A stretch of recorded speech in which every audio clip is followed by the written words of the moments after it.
Beate et Serge Klarsfeld, voici votre action représentée en bande dessinée sur 200 pages. Est-ce que vous aviez déjà été autant dessiné auparavant, voire même caricaturé? Il y a eu des caricatures, il y en a eu dans les journaux. Quand Beate, après la gifle que Beate administrait au chancelier allemand, ancien nazi actif, eh bien, Beate allait partout où le chancelier allait, et les grands journaux allemands ont publié une caricature de Beate comme sorcière sur son balai, et derrière elle l'avion du chancelier, et en disant l'avant-garde du chancelier, voilà. Donc, oui, on a eu pas mal de caricatures. Il y a eu des jolis portraits aussi. Pardon, il y a eu aussi des jolis portraits. Il y a eu aussi en Israël, Beate était la première Allemande honorée, et avec aussi pas des caricatures, mais des dessins disant elle représentait l'Allemagne telle que les Juifs voudraient qu'elle soit, quoi. Voilà. Donc, le dessin nous a accompagnés, mais enfin épisodiquement. Il n'y a pas eu de bande dessinée consacrée à ce que nous avons accompli, quoi. Et là, vous retrouvez ainsi, traversant les décennies, vous-même avec une tignasse proche de la banane. J'avais jamais de tignasse aussi haute, mais enfin j'avais quand même beaucoup de cheveux. Ils sont tombés au fil des années, voilà. Et mon profil n'est pas tout à fait exact, mais bon. Oui. Mais ça, c'est la bande dessinée, voilà, ou la bande dessinée est réaliste, où elle est,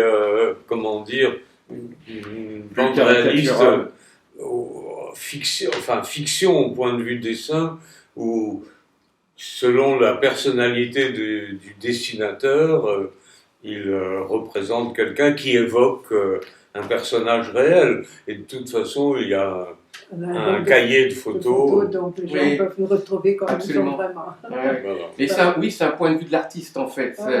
C'est le point de vue tel qu'il un peu l'exagération du trait, mais peut-être pour aussi bien appuyer... Pour donner de l'efficacité au récit. Appuyer votre personnalité en fait.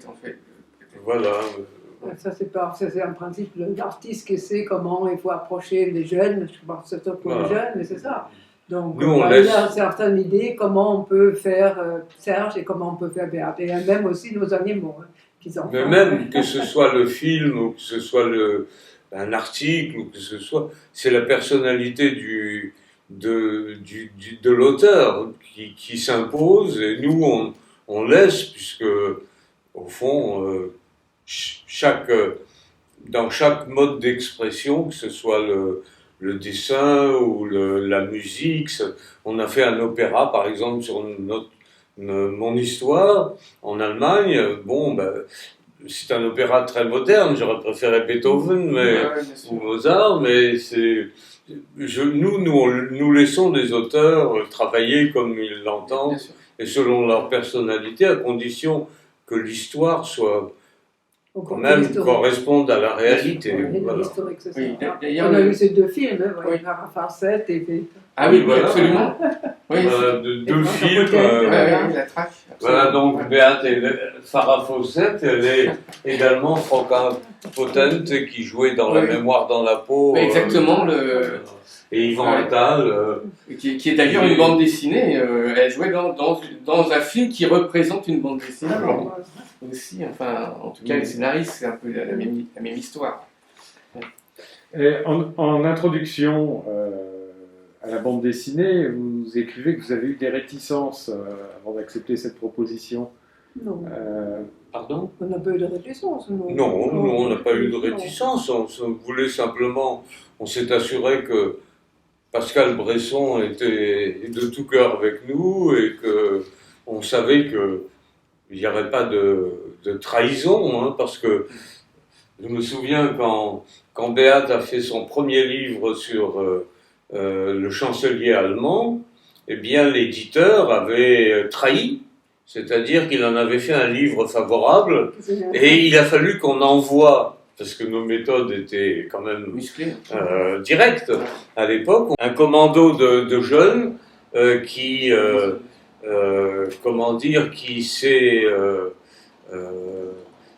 par la force a obtenu de reprendre le contrat et on a publié le livre chez un autre éditeur. Donc, mais avec Pascal Bresson, on était sûr et de lui et du dessinateur. Voilà.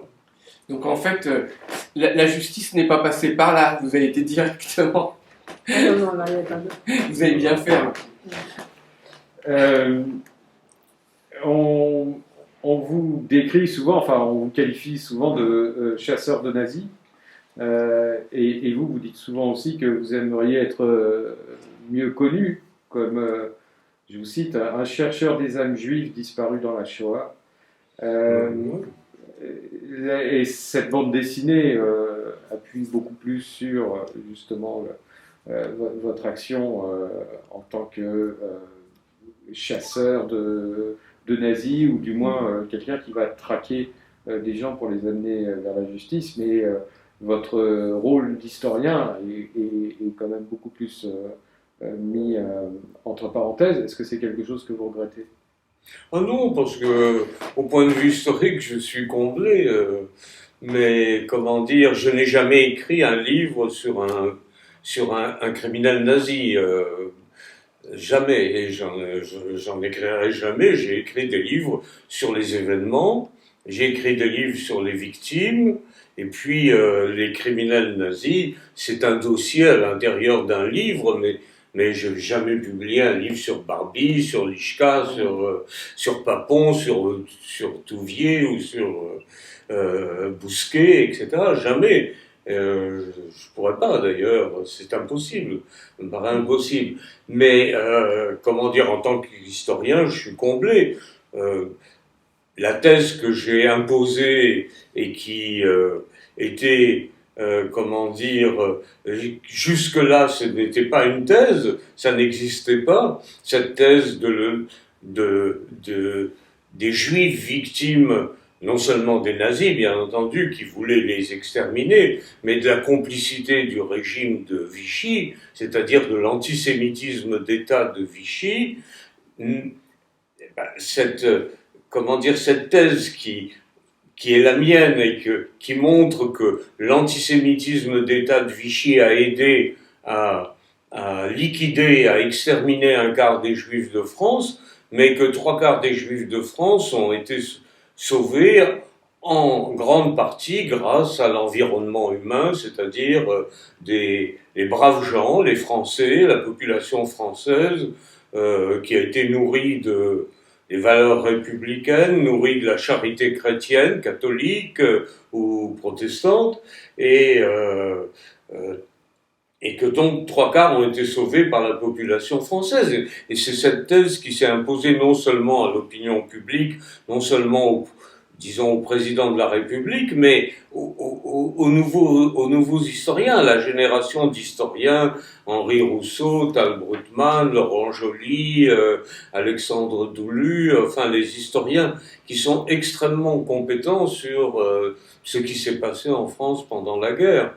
Donc, je suis comblé en tant qu'historien, et moi, je resterai en tant qu'historien, et Beat restera en tant qu'activiste. C'est notre destin posthume, voilà.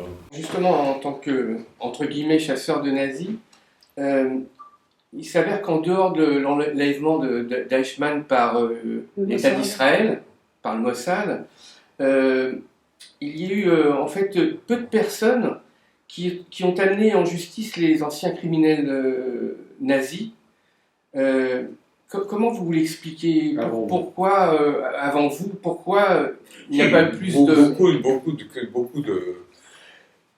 Tous les criminels nazis qui ont été actifs dans la solution finale de la question juive, tous ces criminels importants ont eu une action judiciaire contre eux. Simplement, dans l'Allemagne, dans la République fédérale qui s'est mise en place en 1949 jusqu'à aujourd'hui, eh bien, pendant une longue période, jusqu'aux années 90 à peu près, eh bien, il y avait des fortes réticences pour juger des gens qui avaient reçu une éducation honorable, une instruction supérieure, et qui étaient ceux qui prenaient les décisions. Et ceux-là, on ne voulait pas les juger, on jugeait à la rigueur quelqu'un qui avait tué un juif et il y avait des témoignages qui étaient concordants, mais c'était quelqu'un de la base sociale de l'Allemagne. Et ceux-là, on pouvait les juger, mais les gens d'un niveau supérieur, on ne voulait pas les juger en Allemagne.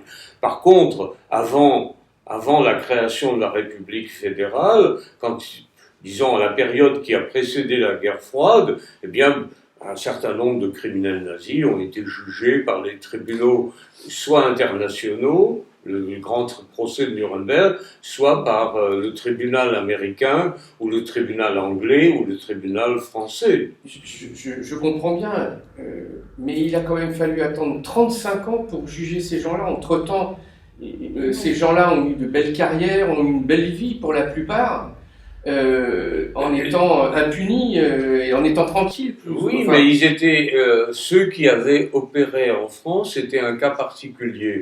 Parce qu'ils ne pouvaient pas être jugés en France, parce qu'ils vivaient en Allemagne, et ils ne pouvaient pas être jugés en Allemagne, parce que la France avait interdit à l'Allemagne d'être compétente sur les criminels qui avaient opéré en France. Parce que, comme les tribunaux étaient infestés d'anciens nazis, les tribunaux allemands, eh bien, les Français, au début des années 50, se sont dit, si on juge ces criminels en Allemagne, ben, ils vont être acquittés ou ils vont rien avoir comme peine. Et donc, ils ont interdit à la justice allemande d'être compétente. Alors, quand l'Allemagne est redevenue indépendante en 1954, eh bien, la France, certains criminels ont réapparu au grand jour. Lammerding, le général Lammerding, auteur de Oradour-sur-Glane, est apparu avec des camions qui portaient Lammerding, entreprise Lammerding.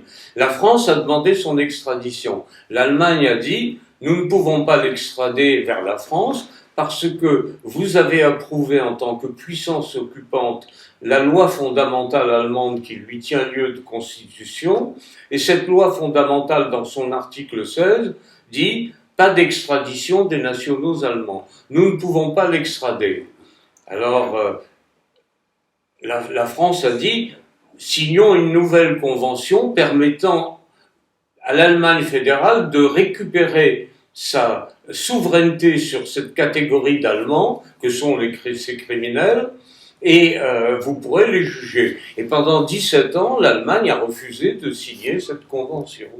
Et c'est Willy Brandt, quand il est arrivé au pouvoir après le chancelier Kissinger que Beat avait giflé, Willy Brandt a signé cette convention, mais il fallait la ratifier par le Parlement, et la majorité au Parlement ne voulait pas. C'est pourquoi on est en action pour faire ratifier la convention, faire voter la loi qui permettait de juger ces criminels en Allemagne, et voilà pourquoi donc nous sommes engagés dans ce combat, ce qui explique que pendant longtemps, donc les criminels qui avaient agi en France étaient assurés d'une totale impunité en Allemagne et ont pu faire carrière comme magistrat, comme avocat, comme homme d'affaires. Alors justement, ça amène à une autre question. Si par ailleurs vous n'aviez pas réussi à amener ces gens en justice, enfin à les faire juger, à un moment donné vous dites que vous auriez été prêt à tuer si aucune solution se présentait justement pour les arrêter. Est-ce que vous étiez prêt vraiment à franchir le pas? Vous auriez été prêt à franchir ce pas pour arriver à vous sacrifier, arriver à une solution? Moi, j'ai toujours été optimiste qu'on arriverait à obtenir. Mais d'abord, il a fallu montrer qu'on était capable de le faire, donc on les montrait à Cologne avec Lischka, en mettant sur sa tête un revolver et en ne tirant pas. Mais je pense que si la convention n'avait pas été ratifiée, oui, j'aurais agi, oui, certainement. Et je pense aussi que dans les dictatures comme la Syrie ou comme la Bolivie avec Barbie, si on n'avait pas pu, normalement, dans une dictature, on peut se permettre éventuellement, pour de grands criminels, d'agir de la sorte contre eux. Mais dans les démocraties, c'était très difficile d'agir comme cela, parce que la démocratie, l'Allemagne était un pays paisible, la France un pays relativement paisible. Donc dans les démocraties, on ne doit pas employer la violence, et dans les dictatures, à la rigueur, on peut employer la violence. Voilà. Oui, enfin, quand vous êtes allé en Syrie, ça aurait été compliqué de compliqué. En Bolivie, c'était moins compliqué, mais si vous voulez, la vengeance, le crime était tellement important que la vengeance ne s'impose pas, c'est-à-dire, ou s'impose peu, c'est-à-dire que la mort de quelqu'un, c'est un crime, un fait divers, alors que la justice, et surtout faire juger les criminels par leurs enfants, puisque c'était une génération après, c'est leurs enfants qui les ont jugés. Ben, là, c'est une victoire contre l'oubli, et c'est une victoire de la justice, c'est beaucoup plus difficile à obtenir. Nous aurions pu commencer notre combat en allant en Allemagne, et puis tous ces criminels, les principaux criminels, ceux qu'on voulait faire juger, ben, ils n'étaient pas au courant, on pouvait les tuer sans problème. Mais ça nous a pris 8 ans pour obtenir le jugement et le procès. Donc, c'était beaucoup plus dur à obtenir, mais c'était une beaucoup plus grande victoire. Ce sont leurs enfants qui les ont envoyés en prison. Il ne faut pas oublier non plus, ces procès étaient énormes. Le procès de Cologne, on a eu 35 séances. On avait chaque fois des filles qui venaient par centaines dans chaque séance. À chaque fois, on faisait venir des centaines de juifs de France. On avait dit qu'il n'y a pas d'acquittement pour eux. Ils savaient très bien que la rue, là, on manifestait devant. On était là pour surveiller ce procès et pour obtenir un jugement. Vous parlez et Klaus Barbie, et le procès de Klaus Barbie, c'est quand même de faire revenir Klaus Barbie en France sur les lieux de ses crimes et de le juger. C'est un exemple de la justice, et un exemple rare. Donc, pour crime de l'humanité, en Allemagne, c'était encore seulement le procès pour assistance au meurtre. Voilà. Il y avait un maximum de 15 ans. Mais en France, c'est pour crime contre l'humanité, contre Klaus Barbie. Voilà. Et est-ce que, justement, Barbie et Brunner, Barbie avant qu'il soit arrêté, et Brunner qui lui y a échappé, est-ce que c'est pas des cas exemplaires de ce qui arrive quand la justice n'est pas rendue, puisqu'ils ont continué leur crime quand même, chacun en Amérique du Sud et dans la police politique, dans les deux dictatures. À organiser la torture, oui, tout à fait. Dans la bande dessinée intervient votre avocat lorsque justement vous avez giflé le chancelier Kissinger, Horst Mahler. Alors ce qu'on ne dit pas dans la bande dessinée, mais ce qu'on voit ailleurs, c'est que cet avocat a plutôt mal tourné. Il s'est retrouvé du côté de la... D'abord anti-israélienne, déjà, oui. Et puis après extrême droite, et même il était arrêté en prison. Je crois qu'il a pris C'était avec la bande Abadère. C'était avec la bande Abadère, et après il est devenu néo-nazi. Nous avons vu les Badère, nous avons vu Mahler, etc. Tous les terroristes qui ont été tués finalement ou qui se sont suicidés. On les a connus à Berlin. On a vécu à Berlin dans les années en 70. Simplement, l'Allemagne qui est passée d'un régime dirigé par un ancien nazi, Kissinger, avec les nazis quand même au pouvoir dans tous les domaines, puisqu'ils avaient 50 ans, les nazis, bon, eh bien, on est passé à Willy Brandt et aux réformes. Et eux étaient des révolutionnaires, ils voulaient pas des réformes. Donc l'action violente, ils l'ont déclenchée quand un réformateur est venu, disons, est venu à la tête du gouvernement et qu'ils ont vu que les réformes pouvaient marcher. Mais eux étaient anticapitalistes et voulaient donc la révolution. Et la révolution, c'est l'action violente. Moi, j'ai parlé avec Mahler, je lui ai dit pas d'action violente. Et si vous faites des actions violentes, parce qu'il était déterminé, si vous faites des actions violentes, jamais aller vers les coupables, les anciens nazis actifs, mais jamais les innocents. Mais ils n'ont pas tenu compte. Ils ont mis des bombes, ils ont tué des innocents, etc. Et Horst Mahler, bon, les Badr sont morts rapidement, les autres sont morts dans les années 70, Mahler a survécu, mais dans son désarroi, il est passé à l'extrême droite. C'est ça. Pardon. Il nie même l'Holocauste. Il est passé à l'extrême droite parce qu'on passe facilement de l'extrême gauche à l'extrême droite.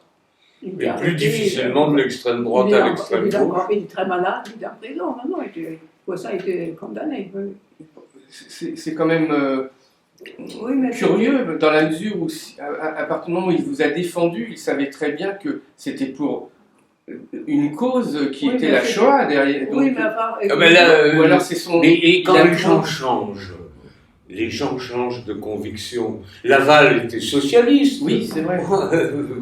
Il a été le chef du gouvernement collaborateur. Oui, le film de jeunes, c'est de la guerre contre le Vietnam. Donc, l'ennemi, c'était l'américaine. Qui était l'allié des Américains, c'est l'Israël. Donc, de toute façon, ça, c'était contre Israël. Il devenait terrible. Ils sont allés quand on a enlevé le bateau, l'avion pour appeler là. Donc, c'était les Juifs qu'on sortait, voilà. Et c'est vrai que Bousquet était radical avant-guerre. Et Bousquet était radical. Oui, tout à fait. C'est vrai que. Il était l'honneur de la France. Il avait sauvé disons, pendant les inondations, il a eu la Légion d'honneur à 20 ans. À 21 ans, il était chef de cabinet du ministre de l'Intérieur. Donc, c'est pas. Comment dire, les gens sur ce qu'ils choisissent de faire. Je suis d'accord, mais aller jusqu'à nier la Shoah alors que c'est quelque chose qu'il a, à travers vous, défendu, c'est quand même... Laval a été certainement avocat dans un certain nombre de procès où il a défendu les malheureux, où il a sorti de prison des gens alors qu'il en a envoyé des masses à Auschwitz. Le destin vous a réunis sur un quai de métro à Paris.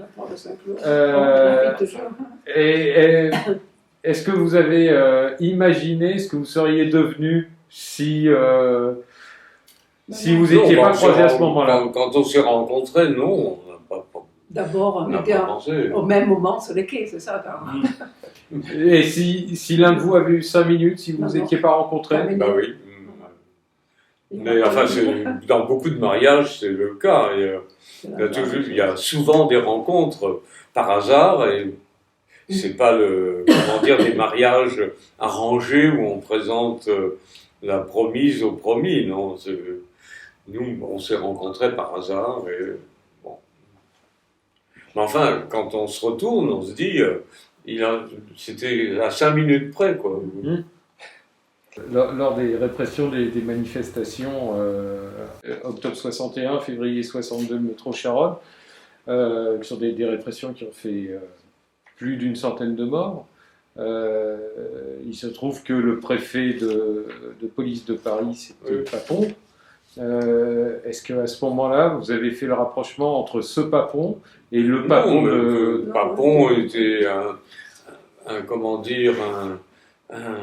pendant la guerre, personne à l'époque ne savait que Papon avait eu une quelconque action, et puis nous, on n'était pas engagés dans ce problème. Je me souviens même que Beat avait publié un livre sur les Allemandes, les filles au père, et qu'on avait envoyé au préfet de police. Et Papon a répondu à une carte amicale.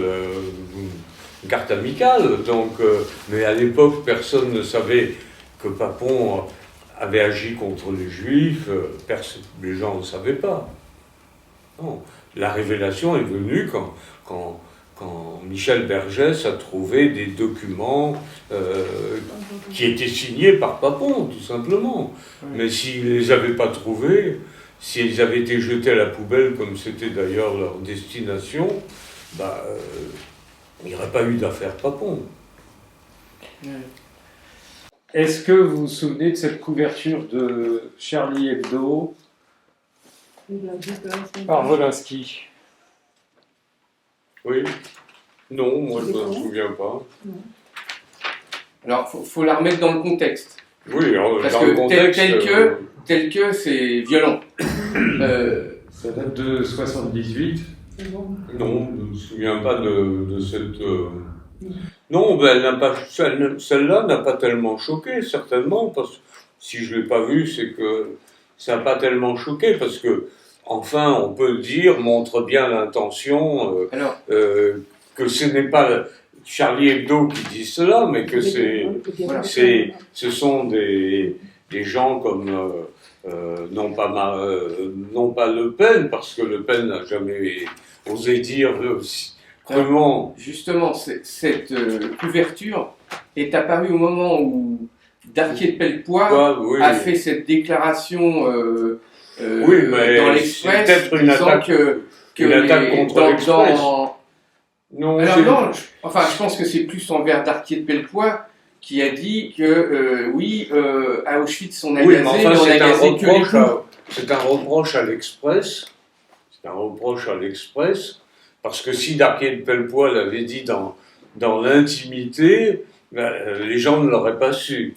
Donc c'est parce que l'Express l'a publié, et l'Express a eu raison de le publier, parce que Darquier de Pellepoix n'était pas n'importe qui, c'était le plus fervent, le plus fanatique anti-juif qui a eu des responsabilités et qui les a assumées contre les juifs comme commissaire général aux questions juives, et que il était impuni, qu'il vivait en Espagne, et que ce qu'il disait était montré que les gens comme Darquier de Pellepoix n'avaient pas changé d'opinion.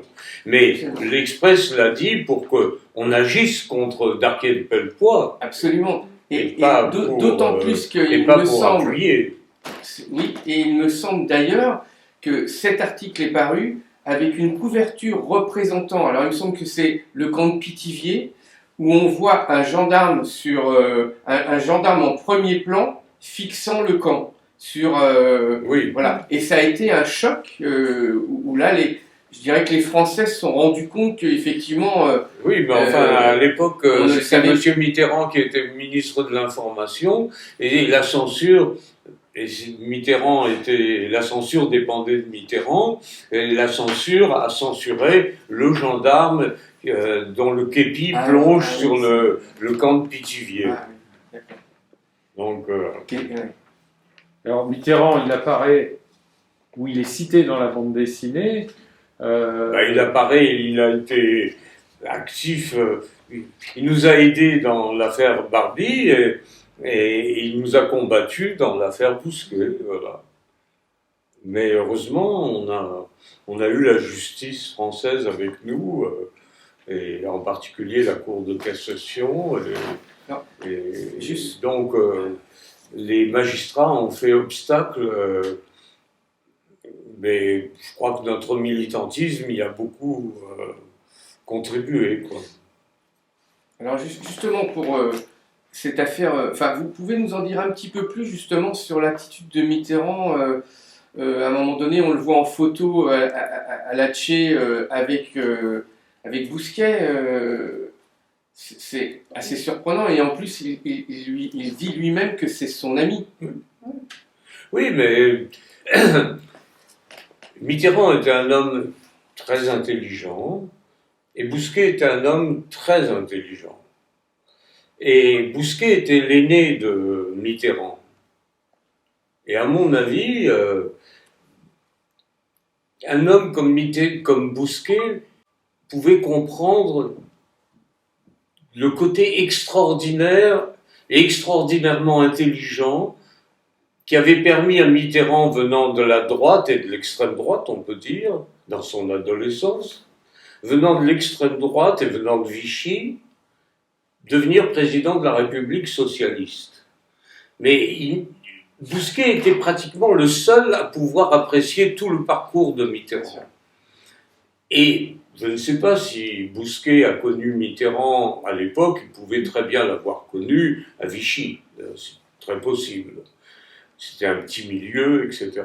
Ils avaient pas loin du même âge, il y avait des femmes, bon, ils aimaient beaucoup les femmes l'un et l'autre, donc ils pouvaient s'être rencontrés. Mais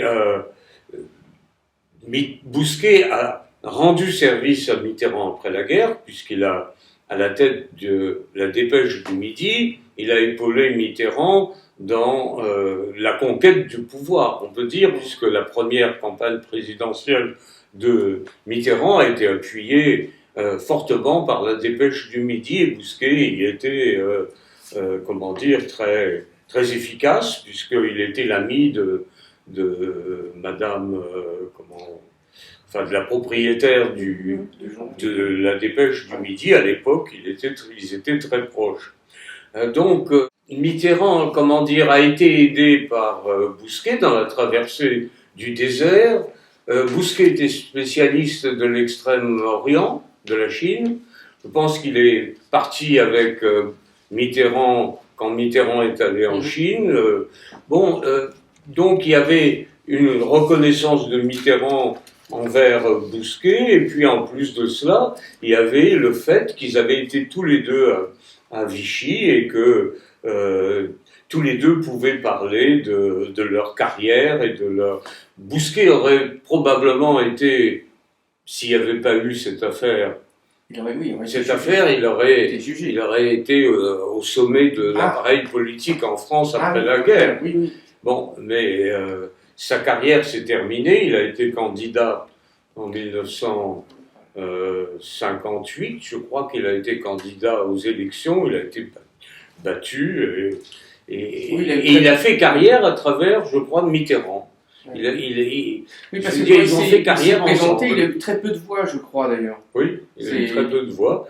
Mais je crois que d'une certaine façon, ne pouvant plus avoir le poste qu'il aurait dû normalement avoir dans la vie politique française, il a fait sa carrière à travers Mitterrand. Et Mitterrand, lui, aimait parler sans doute avec Bousquet. Voilà.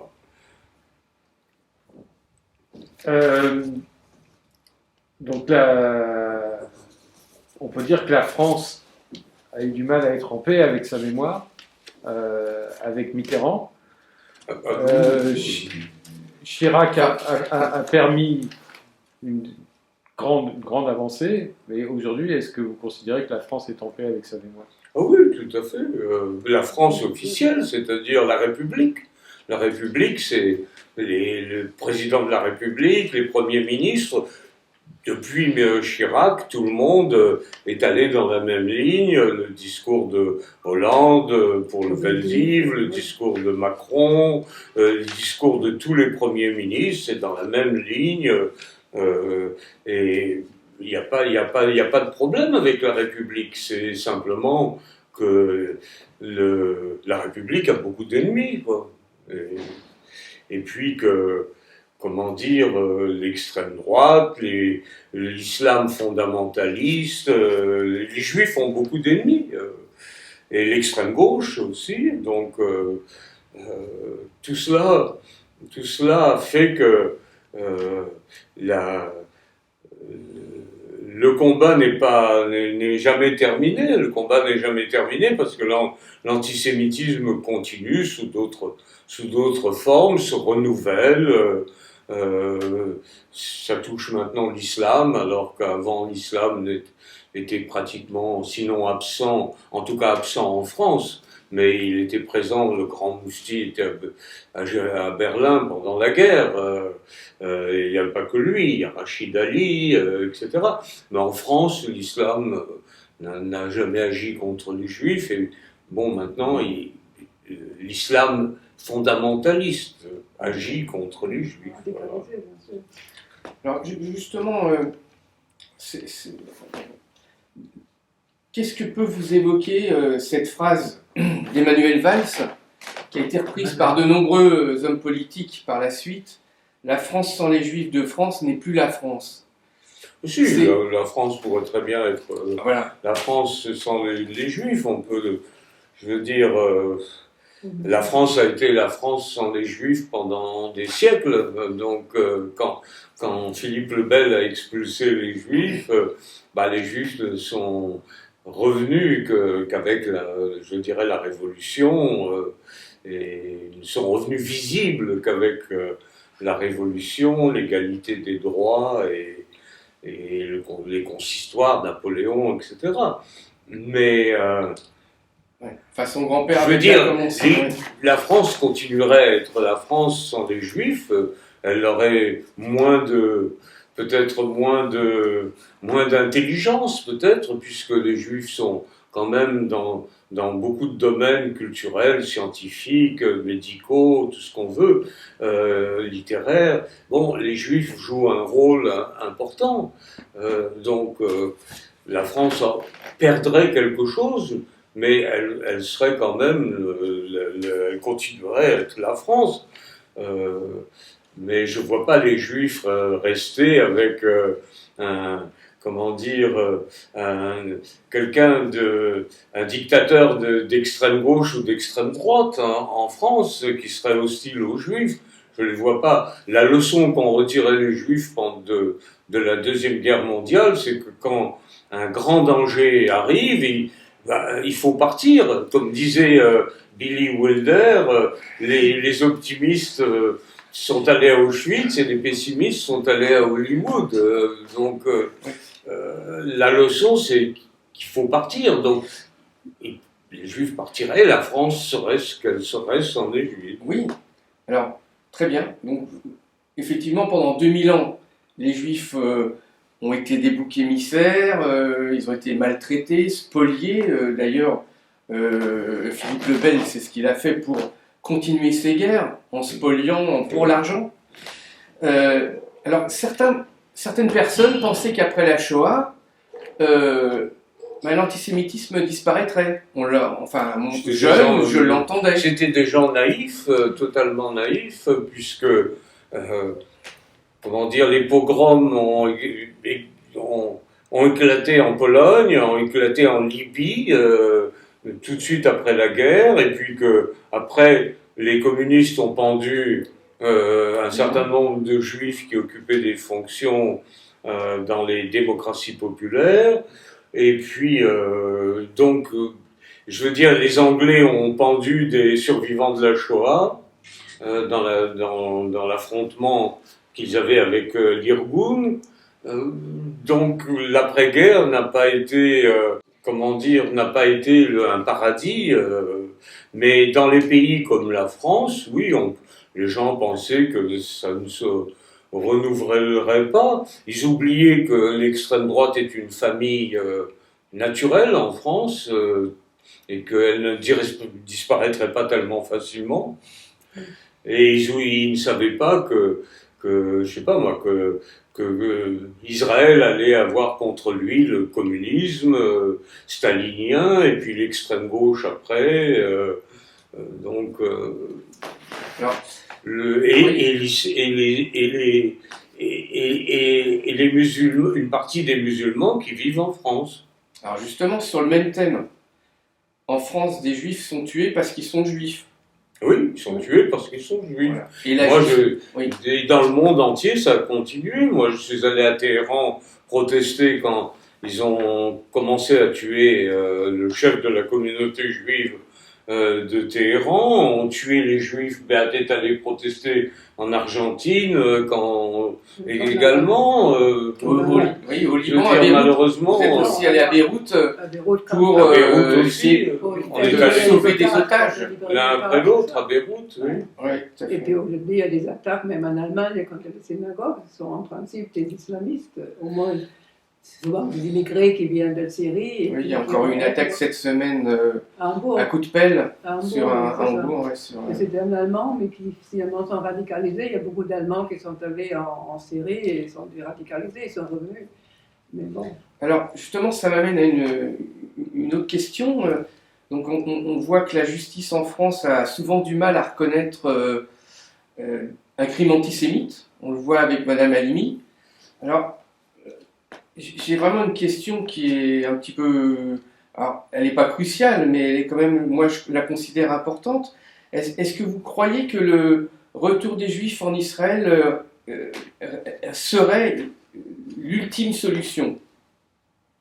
Non, moi, je trouve que les Juifs ont le droit de vivre partout où ils ont le souhait de vivre. Moi, je souhaiterais voir, les Juifs vivre dans les pays arabes, les Arabes vivent dans les...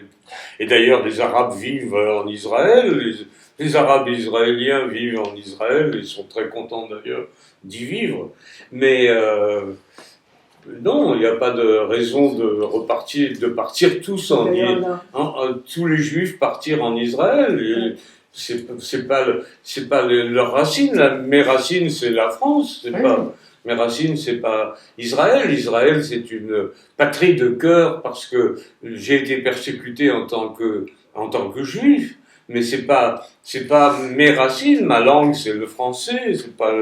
C'est pas l'hébreu. Donc c'est vrai. Mais malgré tout, les Juifs ont depuis 2000 ans chanté pendant la Pâque juive l'an prochain à Jérusalem. Donc oui, ceux qui sont religieux, mais ceux qui ne sont pas religieux, ceux qui ne sont pas religieux sont juifs par l'expérience vécue, qui a été une expérience dans cette période-là, une expérience traumatisante. Comment est-ce que vous réagissez quand vous êtes face à un discours négationniste qui est porté par des jeunes aujourd'hui qui sont à la fois influençables, influencés et même parfois influenceurs? Moi, d'abord, je ne les rencontre pas, ces discours. Ils ne sont pas retransmis dans la presse. Il y a la loi Guesso qui interdit de... On a réussi à faire un procès contre Marine Le Pen. Et puis moi, Jean-Marie Le Pen. Oui, on a fait procès contre Jean-Marie Le Pen. J'ai plaidé avec Badinter contre Jean-Marie Le Pen, contre Forisson, contre Le Pen, le point de détail, contre Le Pen quand il a dit que il y avait pas que les Allemands avaient été très corrects en France, etc. Non, je veux dire, mais moi, je ne rencontre pas ce négationnisme. Je n'ouvre pas mon poste de l'ordinateur pour regarder des insanités négationnistes. Je ne les regarde pas. Et ce que je fais, c'est que j'œuvre dans mon travail historique pour, comme beaucoup d'historiens, juifs ou non juifs, pour montrer que les négationnistes ont tort. C'est-à-dire, voilà, faire le mémorial. Le mémorial est une arme anti-négationniste. Et tout ce qu'on fait depuis 30 ans, il y a des milliers de livres qui sont parus contre le négationnisme et qui sont non pas des ouvrages superficiels, mais des ouvrages écrits par des docteurs en histoire qui ont travaillé longtemps, etc. Et ça se passe en France, en Allemagne, en Israël, aux États-Unis, en Russie, dans tous les pays, il y a des travaux historiques. Les négationnistes, ils sont totalement sur le plan de la contradiction. Il n'existe pas un seul professeur d'université dans le monde entier n'a pris position pour les négationnistes. Donc, le négationnisme n'existe pas, il existe par la propagande. Parce qu'il y a des gens qui haïssent les Juifs, qui voudraient que les Juifs aient menti, etc. Alors, les démagogues, comme Soral, comme Dieudonné, peuvent raconter n'importe quoi, et on les suit, mais pour des raisons politiques ou des raisons irrationnelles, mais pas pour des raisons rationnelles.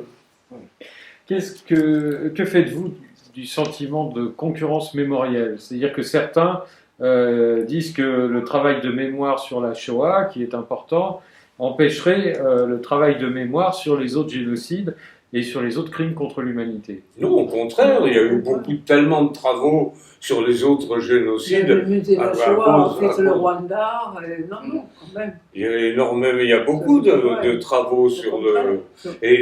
Et Beat est allé, comme ambassadeur de l'UNESCO, est allé au Burundi, aussi militer au Burundi contre le dictateur qui faisait tuer pas mal de gens là-bas. Non, je veux dire, des travaux sur les génocides, au contraire, on est très proche des Arméniens, par exemple. Les Juifs sont beaucoup engagés pour ça aussi, la communauté juive ici. On est très proche des Arméniens, les Juifs militent pour la mémoire de ce qui s'est passé au Rwanda. Au mémorial, il y a eu beaucoup d'expositions, il y a eu des voyages au Rwanda, etc. Non, on compatit beaucoup à ce qui se passe dans le monde, pour d'autres génocides. Il n'y a pas de problème là-dessus. D'ailleurs, nous sommes ambassadeurs de l'UNESCO tous les deux pour l'enseignement de la Shoah et pour la prévention des génocides. Comment pourra-t-on préserver la mémoire et donc se garder de l'antisémitisme une fois que les témoins seront partis? Voilà. Ça, c'est une grande question. L'antisémitisme continuera, il n'y a pas de problème. Simplement, les Juifs doivent se renforcer et soutenir, défendre leur mémoire, défendre Israël, et puis vivre le plus normalement possible. Mais l'antisémitisme continuera, il n'y a pas de doute. Il n'y a pas de doute, il se renouvelle sans arrêt. Il y a pas d'autres problèmes aussi pour que l'antisémitisme monte. On peut lutter, et on lutte par différents moyens, mais le meilleur moyen, c'est l'école, bien entendu, mais les bouleversements politiques,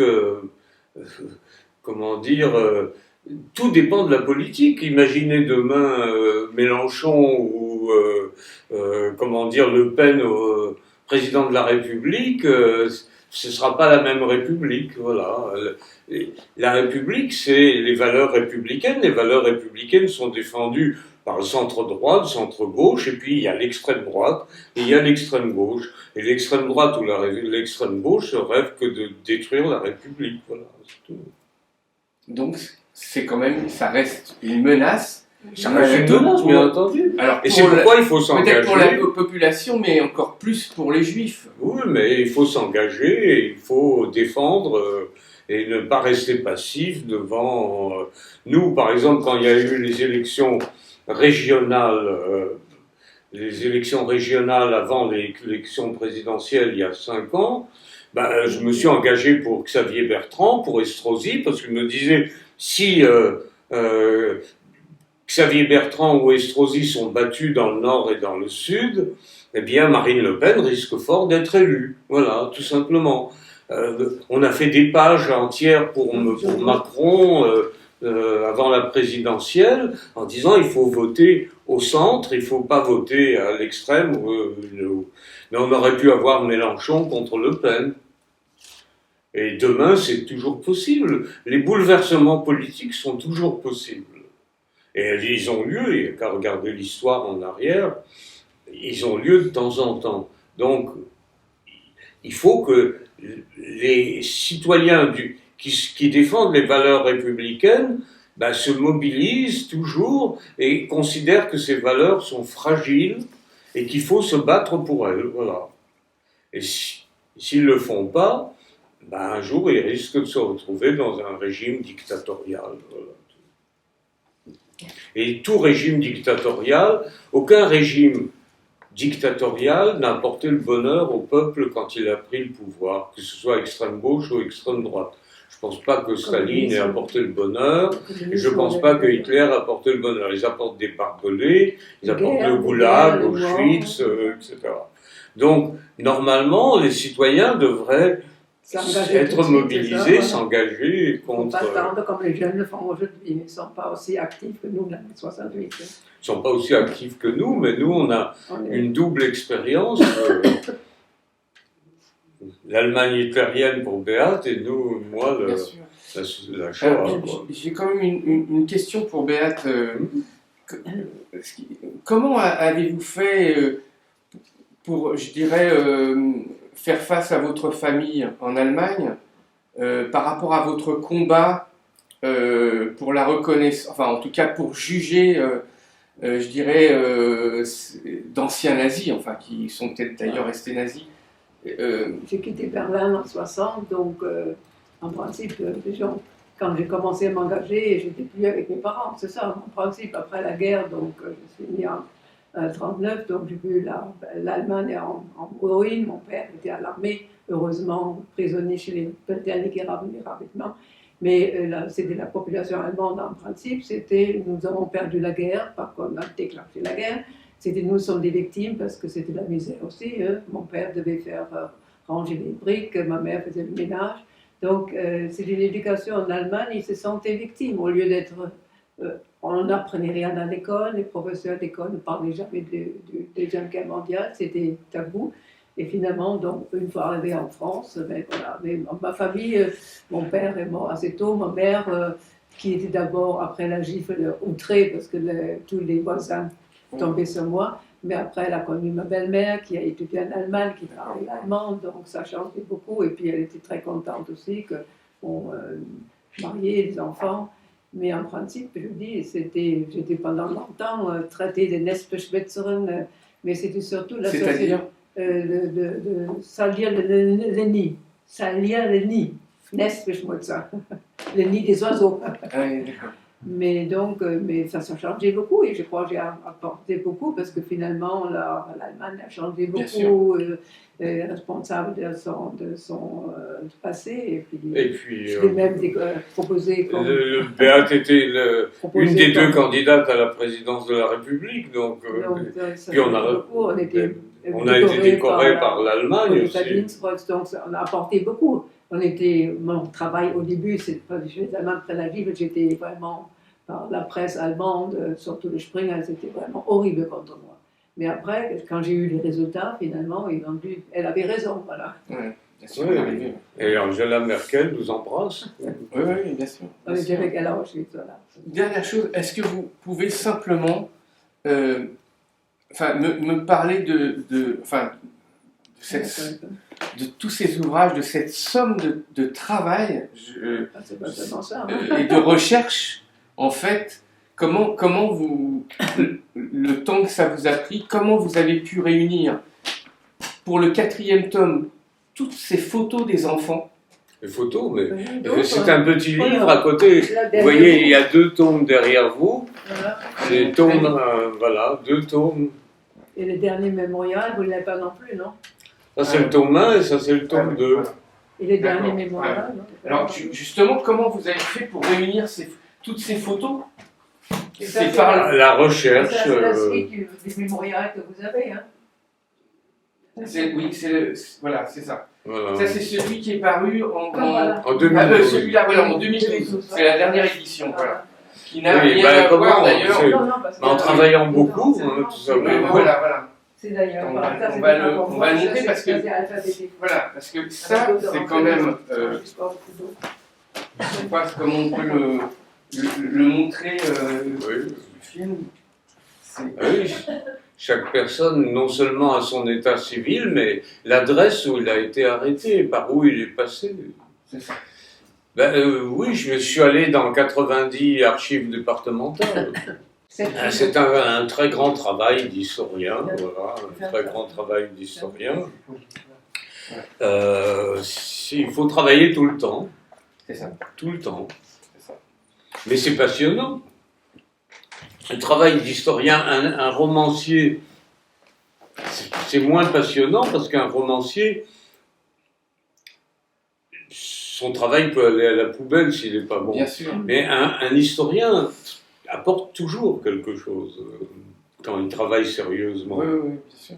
Alors j'ai un ami, Luc, qui me disait ce matin que, en fait, à travers tout le travail que vous avez fait, Béate et vous, Serge, vous avez redonné de la dignité, en fait, aux enfants, aux parents aussi, mais enfin, en tout cas aux enfants qui... Oui, par l'action militante, l'action pour la justice, mais Absolument. aussi par l'histoire, le fait qu'on a rendu leur identité à chacune des victimes et qu'on a expliqué les événements, parce que Vichy-Auschwitz, c'est l'histoire de la solution finale. C'est un beaucoup plus gros livre, mais les documents, Vichy-Auschwitz, c'est au fond Vichy-Auschwitz, la thèse ici, et c'était ma thèse d'histoire, et les deux volumes de documents. C'est ça. Qui s'appuient, parce que moi, si vous voulez, beaucoup d'historiens écrivent, et ils mettent des petites notes, et ils se réfèrent à des documents que le lecteur ne pourra pas lire. Et moi, j'ai mis tous les documents et j'ai ouvert pour la première fois les archives officielles.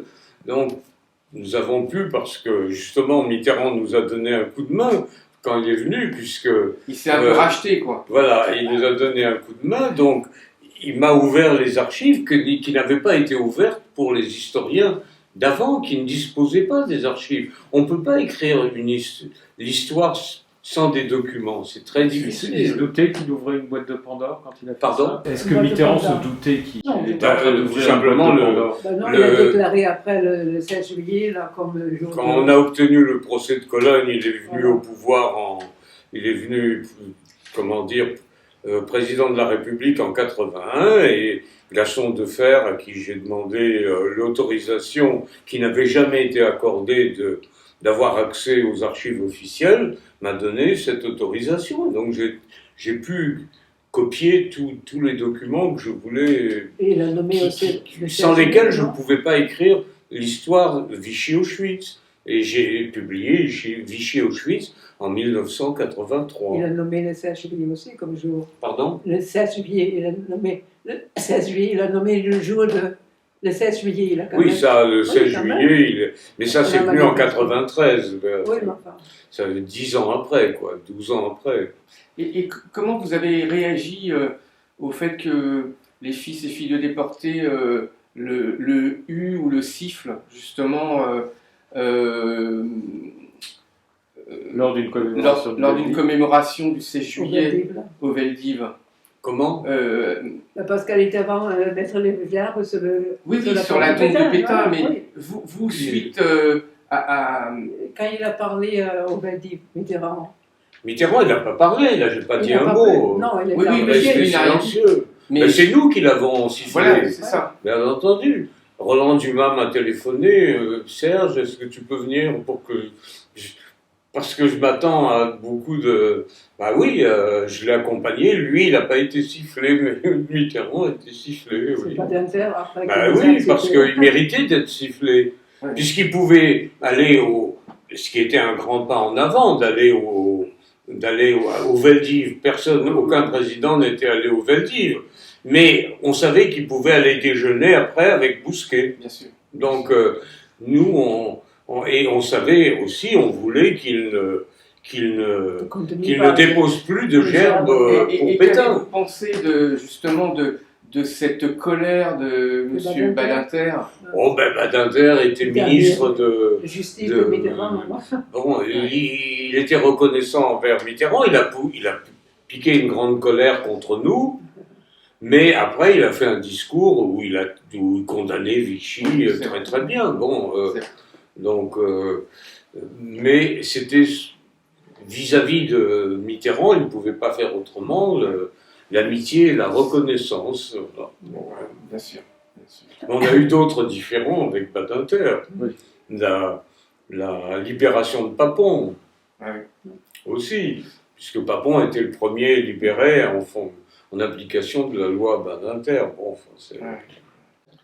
Pour la pénalisation de la négation des autres génocides, et notamment du génocide oui, arménien, je me suis battu pour la pénalisation de la contestation pour les Arméniens. Et même, j'ai critiqué publiquement dans le monde Israël qui ne reconnaît pas le génocide arménien. Je voulais vous poser la question aussi par rapport à des bandes dessinées comme Maus, qui a été une des toutes premières, mais qui participe au devoir de mémoire. Est-ce que c'est un sujet qui vous a intéressé ou est-ce que vous étiez trop occupé par autre chose tous les événements historiques, je ne suis pas, tous les événements historiques peuvent être traités en bande dessinée. J'ai préfacé des bandes dessinées qui étaient consacrées à la Shoah, une petite fille en Pologne, en France, enfin, etc.